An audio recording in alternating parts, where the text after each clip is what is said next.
সারা দেশের সঙ্গে তাল মিলিয়ে নয়, উত্তর পূর্বাঞ্চলের উন্নতিতে ব্যাংকিং পরিষেবায় পৃথক প্যারামিটার্স গঠনের জন্য কেন্দ্রীয় রিজার্ভ ব্যাংক এবং দেশের অন্যান্য বাণিজ্যিক ব্যাংকগুলির দৃষ্টি আকর্ষণ করেছেন কেন্দ্রীয় গৃহমন্ত্রী অমিত শাহ। শনিবার আগরতলায় আয়োজিত ব্যাংকার্স কনক্লেভে বক্তব্য রাখতে গিয়ে অবিলম্বে এই ক্ষেত্রে পৃথক নীতি প্রণয়নের কথা উল্লেখ করেন অমিত শাহ।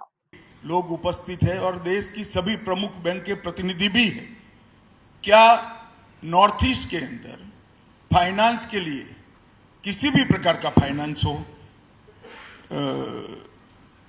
इंफ्रास्ट्रक्चर का हो, एग्रीकल्चर का हो, एमएसएमई का हो या पर्सनल लोन का, इसके लिए पैरामीटर्स आपने जो बनाए हैं, रिजर्व बैंक ने गाइडलाइन बनाई है, नाबार्ड ने जो गाइडलाइन बनाई है, वो पूरे देश की गाइडलाइन, वही गाइडलाइन नॉर्थ ईस्ट की होनी चाहिए क्या? कैसे कर सकते हैं?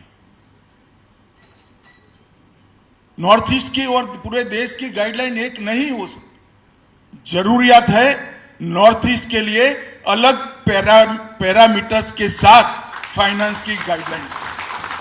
और मैं आज कहना चाहता हूं, secretary banking, chairman NABARD, RBI और एसबीआई की ये जिम्मेदारी है कि एक अच्छे दृष्टिकोण के साथ जो नॉर्थ ईस्ट की अभी की कैपेसिटी है उसको दृष्टिगत रखते हुए एक विशिष्ट प्रकार की गाइडलाइन फाइनेंस के लिए नॉर्थ ईस्ट के लिए अलग बनाई है।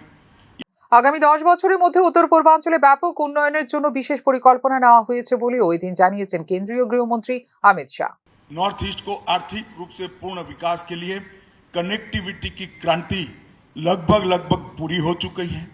स्थानीय संसाधनों का सही उपयोग हो, इसके लिए इसके बाद ही मेरी नेसेक के साथ मीटिंग है। इसरो का उपयोग कर सारे संसाधनों का समुचित उपाय हो, इसके लिए भी बहुत अच्छे प्रोग्राम्स बन चुके हैं। सशक्तिकरण और समावेशी विकास की कई सारी योजनाएं आगे बढ़ी हैं और शांति और स्थिरता भी आई। नॉर्थ ईस्ट को मोदी जी ने इमोशनल, इकोनॉमी और इकोलॉजी, ये तीनों दृष्टि से सक्षम बनाने का काम नरेंद्र मोदी जी ने। উত্তর পূর্বাঞ্চলে শিল্প স্থাপনের ক্ষেত্রে টাটা গোষ্ঠীর 27,000 কোটি টাকার সেমিকন্ডাক্টর প্রকল্প আগামী দিনে আকর্ষণ করবে আরো অন্যান্য বিনিয়োগকারীদের বলেও এদিন উল্লেখ করেন অমিত শাহ।